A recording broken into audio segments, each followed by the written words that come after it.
for today's video, ang inyo pong photos na napapanood ngayon, nasa screen po natin, ay kuha po ni Laysam. Yan po ay ipinost niya sa kanyang IG story. Kung makikita po ninyo, di ba, kahit po sa loob ng tren, Mario Josep, magkatabi pa rin si Catherine Bernardo and Alden Richards. Pero alam niyo po ba matapos na ilabas ng ABS-CBN yung kanilang Christmas Station ID, ay usap-usapan na ang magkahiwalay na screen nitong si Catherine Bernardo and Alden Richards. Ay Catherine Bernardo and Daniel Padilla, sorry, yung kanyang ex-boyfriend. At talaga may kita mo sa mga mata ni Mrs. Katrina, talagang sobrang happy ng kanyang aura.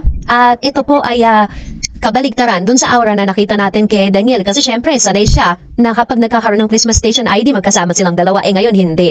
And of course, syempre po, matapos na naman trending ngayon ng issue patungkol kay Maris Dacal at Anthony Jennings patungkol sa mga screenshots na inilabas ng ex-girlfriend ni Anthony Jennings, ay naalala din ngayon sa alanganin. No? Ito pong bagong teleseryeng ilalabas ni Mr. Daniel Padilla kasama po ang magka-love team. Kasi alam niyo po na sobrang pangit po ng imahe ngayon ni Maris Dacal at ni Anthony Jennings. Kasi talagang grabe po yung mga screenshots na inilabas. Talagang masasabi mo na kakaiba siya. Ayoko na ilagay dito kasi alam niyo na baka mamaya masama pa tayo sa kasuhan ng ABS. Kasi ano po yan meron pong kaso yan na once na naglabas ka ng mga screenshots sa publiko, against the law yan. So pinag-uusapan tuloy ngayon ng ilang mga netizen, ito pong teleserye ni Summer. Kasi possible daw na maranasan itong tinatawag na cancel culture. Na kung makikita po ninyo sa lahat ng mga cast, ang naiiba lang dito is itong si Baron Geisler.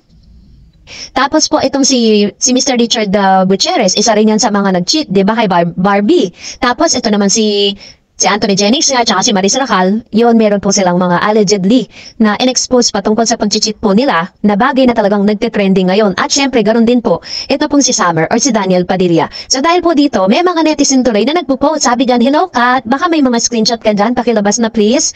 Yan, so ganyan katindi yung naging trending usapan ngayon sa social media kasi matapos po ma-expose ang lahat ng ito, para tuloy sinasabi nila na parang kami tinatago si Miss Catherine na gusto niyang ilabas. Pero alam niyo po, sa pagkatao ni Catherine Bernardo, she will never do that. Kasi that's, parang parang ibinababa mo kasi yung sarili mo Diba? Parang, umbaga sa kanya, past is past. Nakita natin na talagang, I know that sa parte po ni Mr. Daniel Padilla, malaki talagang regrets niya sa pagkawala ni Catherine. At isa sa pinaka masakit, na kahit sobrang sakit ng ginawa mo sa isang tao, yung mapatawad ka, di ba, na parang naghiwalay kayo nang walang sinasabing masama sa'yo yung ex-partner mo. And that is really, kumbaga sa psychological effect na yun, parang yung feeling of guilt, alam niyo, naiintindihan niyo po ako. Parang masasabi mo sa sarili mo na napaka-gago mo, na ginago mo yung isang tao pero never kang siniraan sa publiko. Pero this time, sobrang grabe po ang mga naglalabas ang balita na ito. Pero just the same, yun yung isa sa mga tinitignan na anggulo ng ilang mga netizen na maaaring madamay daw sa cancel culture.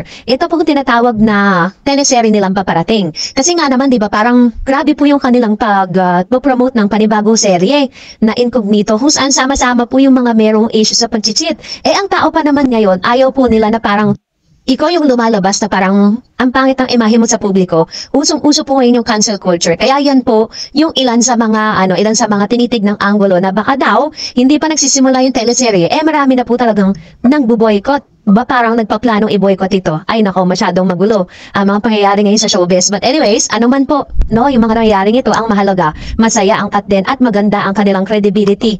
Ang maganda ang credibility ni Miss Catherine, maganda rin ang credibility ni Mr. Alden Richards. And for that, narito naman ang ilan sa mga komento, reaction po ninyo patungkol naman sa ating latest updates. Sa magbabasa tayo ng inyong mga komento, unahin po natin ang komento mula kay Mr. Tatalino V. Life. Nasaan yung mga nagsasabi na per promotion lang ang galawan ng dalawa at para naman sa mga fanay, ito ang inaantay nyo. Di na pang promotional ang galawan na yan dahil tapos na ang promotion. Para gustong magpakarga ni Catherine, galawang BFF yarn? True naman, diba? Totoo naman yung sinasabi ni Mr. Tatalino V. Life. Na nasa na yung mga nagsasabi na per promo lang, diba? Kung pang promo lang yan, bakit hanggang sa train di sila mapaghiwalay? Diba? Sabi ni Miss Annabel Garde, hi Miss Tarreds, tama magjowa na. Di na naghiwalay di nila makmay kakayla, masyado ng halata. Si Alden naman, grabe ang sipag kanina. Nasa St. Paul kasama ang mga cast ng Pulang Araw. True. And sabi ni Miss Pilong ko, hinintay ko mag-presscon. Ayan, yun din pong inaantay na marami, yung pa-presscon ni Mr. Alden Richards. Kasi yun kanyang pinangako Diba?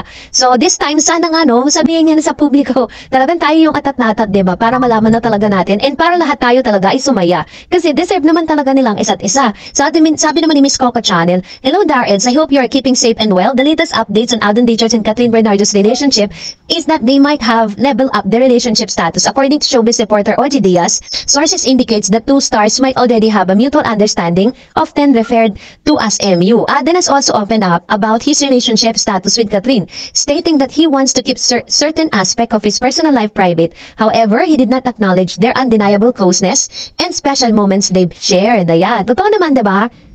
At kung mapapansin ninyo sa lahat ng interview na Alden Richards, never po yan na idininay si Catherine. Pero never din po sila umamin. Yun po kasi yung parang peg nilang dalawa, hindi sila aamin. Pero hindi rin nila itatanggi ang isa't isa. And sabi niya pa, the two have been spotted together frequently, fueling speculation about their relationship. They also been promoting their movie Hello Love Again, last leg in Dubai, which has broken records in US box office. For my point of view, they are really very good actor and actress. Each and a movie of caliber. Well done, Star Cinema. Thanks, Dareds. Be good and stay safe. Thank you, Ma'am Coco Channel, sa inyo pong walang sawang panonood at lagi po ninyong pagbibigay ng inyong komento at question and inyo pong mga observation. Napakahalaga niyo po kasi sa channel na ito. And sabi po ni Miss Jim's Cake, ako noon ko pa alam na may relationship ang Kat din, pero pag mag-HLA kasi nung birthday ni Kat, binigyan ni Alden si Kat ng flower at gift na naka-box. Nung binaksan ni Kat yung box ay ang laman ng singsing, tapos nagyakapan din sobrang higpit ng yakap ni Alden kay Kat. Kaya doon palang buo na tiwala ko na may relasyon na talaga sila. Grabe. And sabi ni Ma'am Perla Takehana, "Hello, Miss Dareds. Good morning. Alas 3 na dito sa USA at gising pa tayo. Anyway, I watched that Q&A nila about their wish and Kat says skydiving. To my knowledge, Alden says he had done." Ayan. Sabi ni Miss Luling Floresca, "Love it, magjowa. Miss Dars, kilig na kilig here. Express words yan. What a more ayuda ng mga videos and interviews updates sa true feelings sa nila Kat din." Alden stated he dates to marry at his age na. Abang-abang here sa pagbabayad ng utang. Kat din Catherine, Alden to our very own newscaster MJ Felipe. True. Di ba sabi ni MJ, Catherine, malapit-lapit na ang paniningil ng utang. Kasi yan ang ipinangako ni Catherine di ba? And sabi ni Miss Cherry, agree ako sa sariling atin kasi yung remake alam na ang storya. Okay, sana kung mag-concert muna ang Kat din para maiba naman at mahabang oras ang personal appearance. Total, parehas naman silang may talent sa pagkanta at pagsayaw. Ito naman yung kanyang suhestyon, no? Sabi ni Miss Mary Jane Glass, I agree, magjowa na yan. Sana may interview sila about their experience skydiving. Sana may mga ayuda pa rin. Kaya abang-abang sa'yo updates. Thank you, Miss Dareds. Thank you din, Miss Mary Jane Glass. Of course, we will also give you updated na mga updates patungkol sa dalawa. Kahit na medyo, syempre malilimitahan po yung mga sightings mo nila kasi nagpapahinga. Sabi ni Miss Daisy Impleo, "Hello Miss Dars, true Miss Dars, dami resibo nagpapatunay na sila na at walang kaduda-duda talaga, love nilang isa't isa." Totoo yan, may pic sila sa group noon. Greet and meet nila, nakaupo sa baba ni Alden at si Kat nasa taas ng kamay ni Alden, nakaangkla sa legs ni Kat. Tapos yung skydiving nilang dalawa kasama si Chi Pilomino, nasa Dubai din siya kasi may show sila, doon kaya sila sa skydiving silang tatlo. After landing ni Kat, higpit ang yakapan, diba? Bago sila maghiwalay, nagyakapan ulit. Ngintay ni Alden ang makasakay at makaalis si Kat, saka na rin umalis. Happy talagang Kat din. Dami ayuda. Sana mga basher out na kayo. Tumigil na sana kayo dahil kayo, kahit ano ang dahilan nyo, di kami maniniwala sa inyo. Mag-Kat din na kayo para happy lahat. Thank you, Miss Doris. Ayan.